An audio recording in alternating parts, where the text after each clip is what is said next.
one. Well, today we are going to talk about the capital of South Carolina. Did you even know that it was the capital of South Carolina if you're watching this video? Columbia. That's right. And we're going to talk with my friend Kathy today. How are you, Kathy? I'm great. Thanks for having me, Jennifer. Of course. Well, Columbia, South Carolina, home of the University of South Carolina. What's the mascot again? Well, we have the Gamecocks here. Oh, okay. So All right. that, I mean, if you want to talk mascot, if you're talking about a tree or if you're talking about cocky, there's a lot of diehard football fans here because we don't have a state team. So we have the Gamecocks from University of South Carolina. And let me tell you, between Clemson and University of South Carolina, there's a big rivalry there. Big rivalry. And Oh, I always wanted to know what a gamecock was, but I guess I'll never know. yeah, a gamecock. It's a rooster of sorts, Oh, okay. and they have all branded cocky merchandise. So Mhm. it's pretty interesting. I'm not a native of Columbia, so Okay. Well, and we'll get into that. Okay. Well, again, Columbia, South Carolina, and we are going to talk about everything in your area. But first, tell us who you are, how long you've been in real estate, and anything you want us to know about you. okay. So I'm Kathy Cobb, and I'm with Keller Williams Realty. I work in the Harbison office in Columbia. And real estate, I came to later in life. I actually had a business for 20 years in Massachusetts. I ran a dance studio. I had three studios, 6,000 square foot operation, and had many teachers that worked for me. And my daughter was a dancer, and she got a job with Columbia City Ballet here. And so she moved away, which was fantastic. I was happy for her. All her endeavors had paid off. And then COVID hit. So when COVID hit, everything shut down. So face to face dance studios are, pretty much an easy place to have the germs and all the things that they were concerned about. And when the government shut down, I decided, okay, I can't teach right now. I kind of pivoted to Zoom classes and did all the things that people did. And I moved. I just got in the car with my two cats and I went to Columbia to stay with my daughter just because it was nerve-wracking. The whole thing was Yeah. nerve-wracking. Wanted to be close to my baby. She was had just gotten married. They were going to be starting a family. And while I was here, I said, you know what? I'm old and I don't want to go back and reinvent the wheel at this point and restart the studio post-COVID. If there is a post-COVID at that point, we didn't even know. So I went back to Massachusetts, sold my business, came back to Columbia, had a mini nervous breakdown and decided I would get my real estate license. I Googled things that make people happy, like careers that people were happy doing.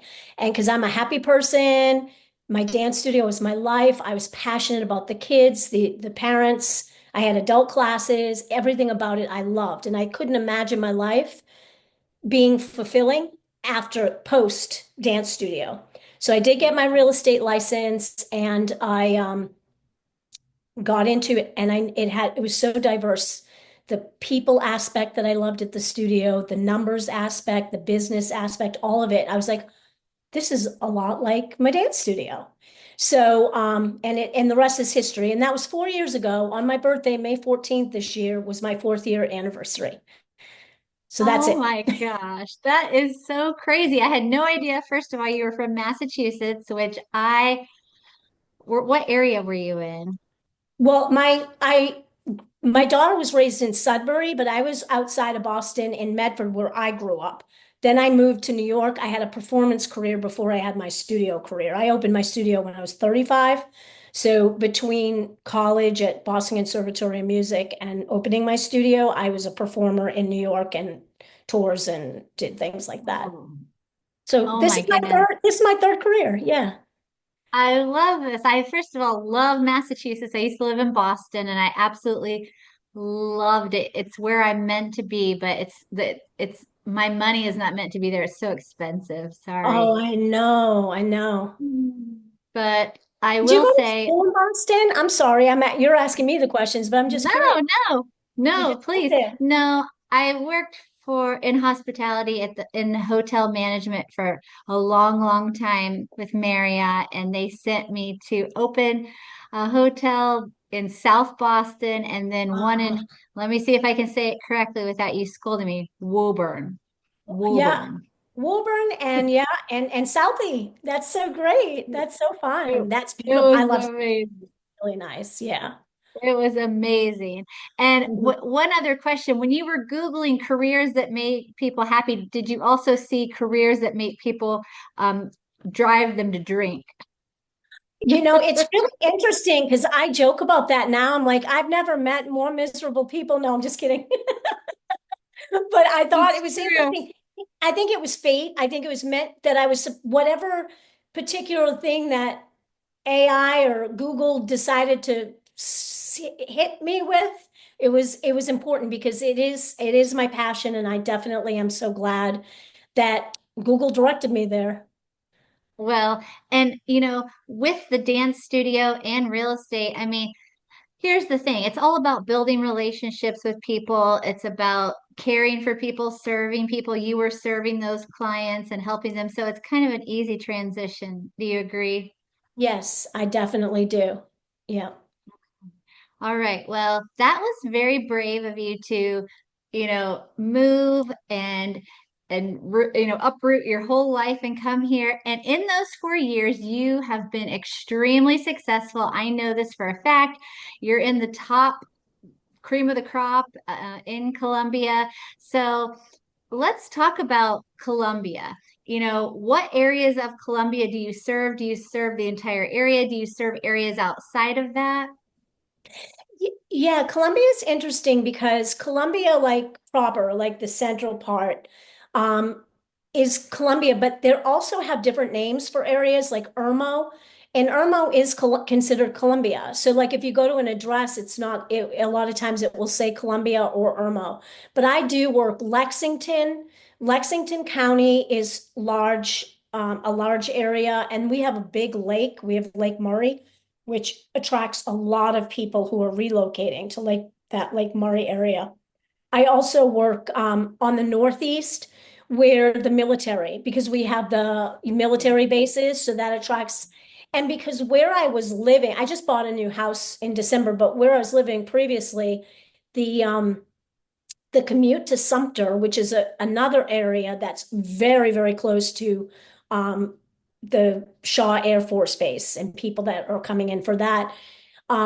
It's considered out of market, but for me, it was a 30-minute drive up on the east side. So I did sell some houses in Sumter and I continue to do business there. It happened by accident because in Columbia, people will come and they'll say, "Hey, I really want to live here." We start looking around and they're like, I think maybe I want to live there. So you've been working with them. They don't want you to refer them to someone else. And it's Mhm. within reason. I mean, I'm not going to go more than an hour, hour and 5 minutes. But, if it's within reason, I'm happy to do it. And I continue to service the client so that so they have what they're used to and what they're feeling comfortable with once I built that relationship. Sure, I love that. Well, then in your area, let's talk about, this is June 2025. Let's talk about the real estate market. What's going on in your area? There's a lot of opportunity in real estate here in Columbia still. So we have lots of opportunity for buyers and sellers. Things are sitting a little bit longer. It can be anywhere from 35 days to 45 days on market, which really isn't, I mean, in the big scheme of things, sorry, I keep trying to turn that off. In the big scheme of things, it feels like it's longer because coming out of COVID, everything just went off. But if things are priced well and they're beautiful homes, they do go quickly, and we do still have some multiple offer situations becoming a little bit less. Inventory is definitely ticking up, moving into what I would consider a balanced market. We study the market pretty in depth. Through my market center, we have regional leaders who do chart masters, and we get these master classes where we go in and we dissect every quarter what's happening in the market. So I'm pretty knowledgeable when it comes to what the market is doing in any given moment. Right. And all of us, you and myself included, we are in masterminds every day, every week, where we are learning about the markets in different areas, talking about them. So, we have a lot of knowledge in a lot of these cities. And, yeah, 30 to 40 days seems long, but actually that's not really long at all if you think back in the past. Um, but, one point that you brought up, if it's priced right. And I think sellers need to understand that this is very important, that things need to be priced right. They need to be willing to take, our advice and listen to kind of what we know about the market since we do study it every day. And I think that's going to, make or break, if you will, how fast the Absolutely. home sells. Absolutely. And people, that's a conversation that's sometimes difficult to have, but you always want to. And, you know, I had heard it, I might have been on the call that we have together daily, but they are referring it to as the coming to market price as opposed to listing price. Coming to Right. market. So if someone's really adamant and then I say, okay, we'll come to market at that price because I'm going to Mhm.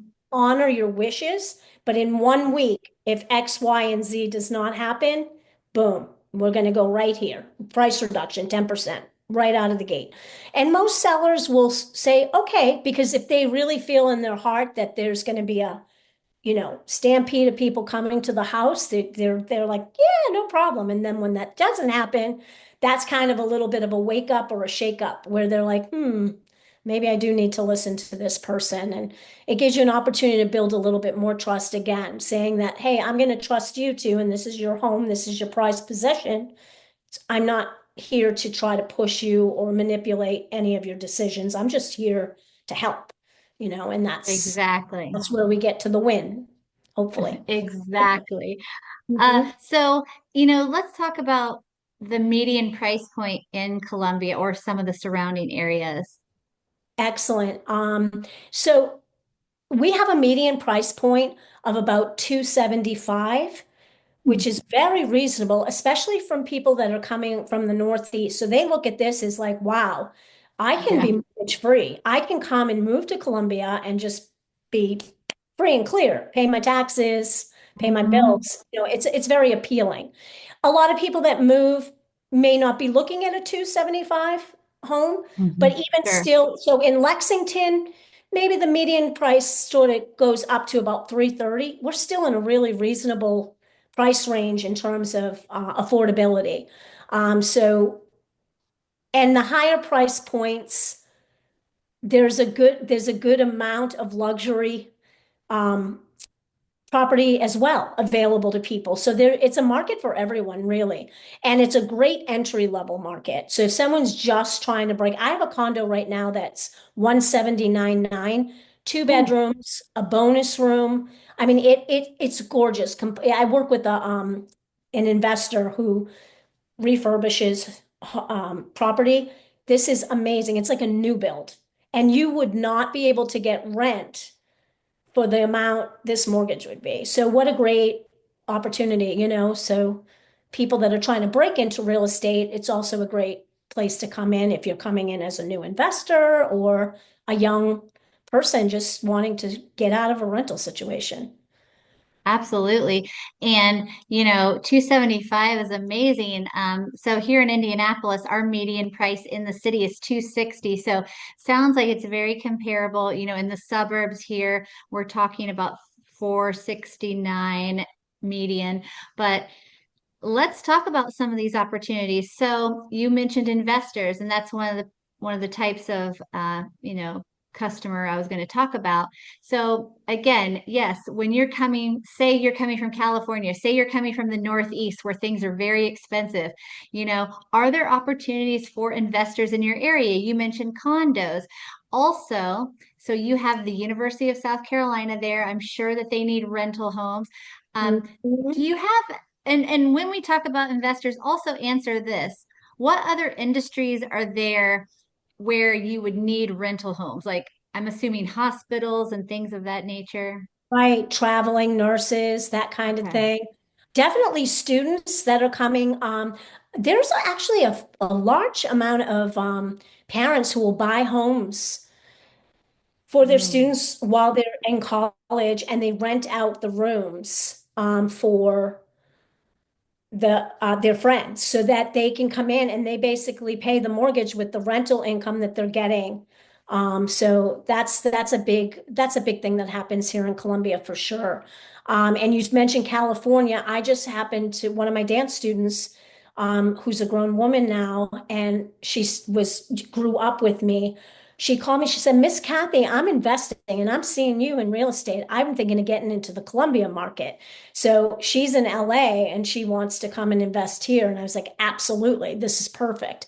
And she knows she can trust me because I'm going to be the mhm. eyes, I'm going to be boots on the ground, I'm going to be the eyes and the ears, and I'm going to find her a property. Because a lot of times people don't also want to jet back and forth or do the travel piece. So you have to have someone who's knowledgeable and trustworthy so that buying something sight unseen. I'm working with a couple of clients right now that are out of state, and we do FaceTime tours and we talk through, and I'm more likely to talk someone out of a property before I'll talk them into a property. So if Yeah. just like to be very careful when people are coming from out of state. Of course. Well, it Yeah. sounds like there's a lot of opportunities for investors. And also, this kind of the price point, another sector I was going to ask about is first-time home buyers. So a 275 price point is not it's very low for the United States. So a lot of first-time home buyers, are you seeing that with this price point, they're able to stay right in Columbia? Are they having to go a little further out? What are you seeing? It's a little bit of it can be a little bit of the outskirts, but like West Columbia, Casey, some of the direct areas. If you're in Wales Garden or some of the like USC where all the professors live, those are higher price point, and they're also less inventory. It's more difficult to find and secure property there, but absolutely. And when I say 275 being median, you can get a house for 200,000. You can get a house Sure. for 25. So Of course, which is yeah. amazing and it's a good Hmm. opportunity. So you mentioned, I know there are military, is there more than one military base? I know there's at least one. Fort Jackson and Shaw's Air Okay. Force. Hmm. Okay, got it. And the VA So, hospital is here as well, which is a very big draw also for retired veterans. So that's a whole nother sect of people that might be moving to the area. So you've got college students, you've got military, we've got government agencies because we're the capital. So there's a lot of movement there. So even when the market in other parts of the country is kind of scared or kind of in that whatever people get, the media hypes it up anyway. It's never really as bad as the media makes it, but our market stays pretty stable throughout the rise and falls. And I'm saying historically, I know I've only been in for 4 years, but I have studied and I have looked back at history so that I understand what's happened here in Columbia as well. yeah, well, being in a capital city really helps. Again, one of our friends, for example, is in Tallahassee, which is the capital of Florida, and they have the government sector because, of course, you have all those buildings downtown, the government buildings. You've got, like you said, the VA hospital is usually going to be in one of the capital cities or one of the larger cities.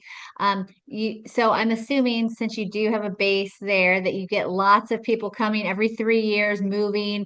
Um, Yep. Leaving. And so you're working with Yes, a lot of girl. VA loans. Is that right? That is, yep, absolutely. And I have a preferred lender and I have a group of lenders that I work with that I can help people so that, it's really important when you're selecting a realtor. They have the resources in the area. So you're coming to a place where you don't know anyone. And the lender is really important. So people a lot of times will gravitate toward the online rockets and the different mortgage companies. And it doesn't work as well in Columbia because it's a tight community. So people feel safe doing business with people they know. Mhm. So that's another way that I could be a resource is because I have these, in-town connections that they're big companies, but there's a presence here in the city and a group of people that people are trust and are used to working so that your Yeah. contract can go from contract all the way to close and not blow up somewhere in the middle. So, Exactly. And if you are watching this video, make sure when you're looking for a lender to do your research. If you're thinking about going to Columbia, of course, Kathy has lots of resources for you, but make sure to do your research. So let's talk about new construction kind of to wrap this up. So what, are you seeing a lot of new construction, first of all? And if you are, what type of new construction? Or are you not really seeing any? we have tons of reconstruction. Now on the Northeast, the Scout plant, it's an automobile company is coming. They've been doing all kinds of infrastructure and getting ready for that big thing. So they're building like crazy because they have to get ready for all the people that are moving. Also, all the other areas, Lexington has gotten so big and it keeps like branching out, into the more rural parts of Lexington. So there's tons of new construction. And they are building a lot of the new construction developments are building what I say tight. They're building a lot of homes on smaller lots, which Mhm. can be a great way to get in, but sometimes people outgrow it more quickly. So there's more movement in the new build. So even say something that's been there for 5 years but they're still in phase four, whatever phase they're in. The people over here in phase one now are starting to sell. Mm-hmm. So then if Mm-hmm. somebody's in a rush and they don't want to wait for this, they can go there and get something that's similar. There seems to be a big um, need or desire for people to have one-story living.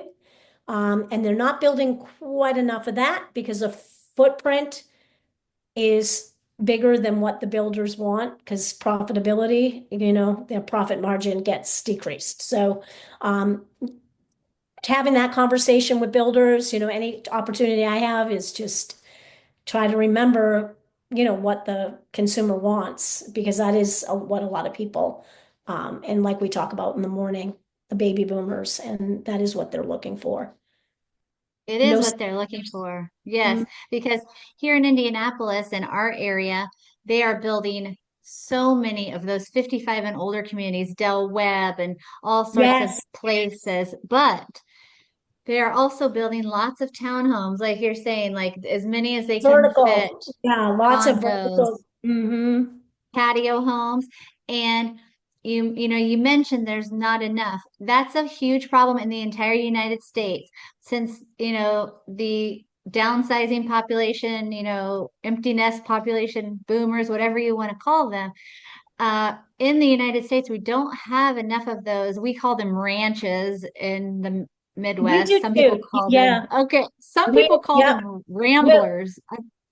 Brick I've never. Ranch. It's a flat home that was built in the 50s and 60s. That there's so many of them here in Columbia. And a lot of people just stay in them because now they're in their one-story home, so they Yeah. don't want to Well, move.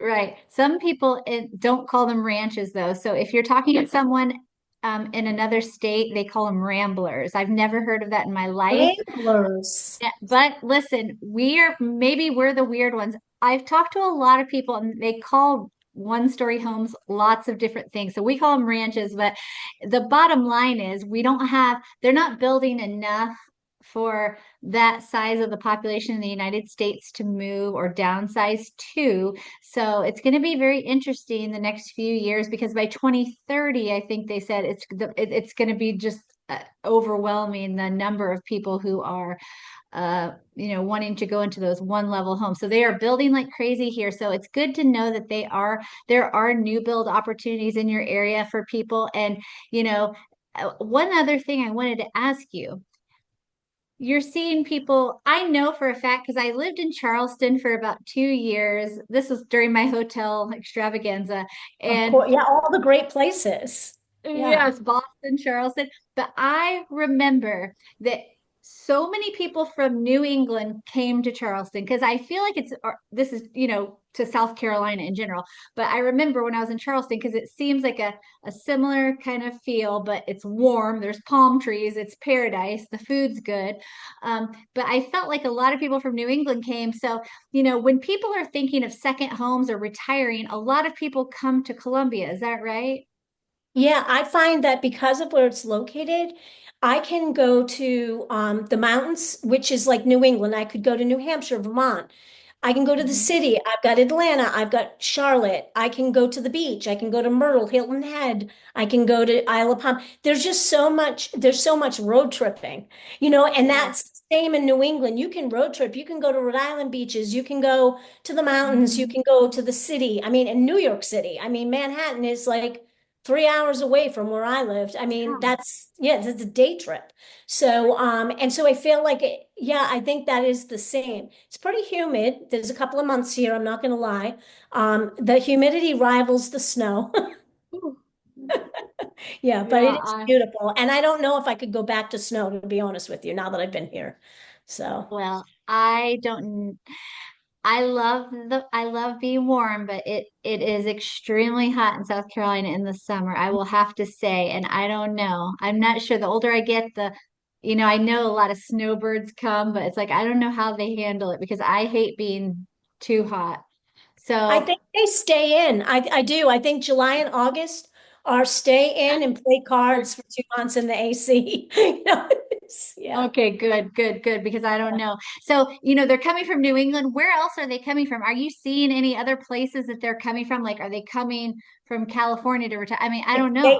They are coming from California, some Mhm. from Colorado. They're Okay. coming in from, and it changes. Florida.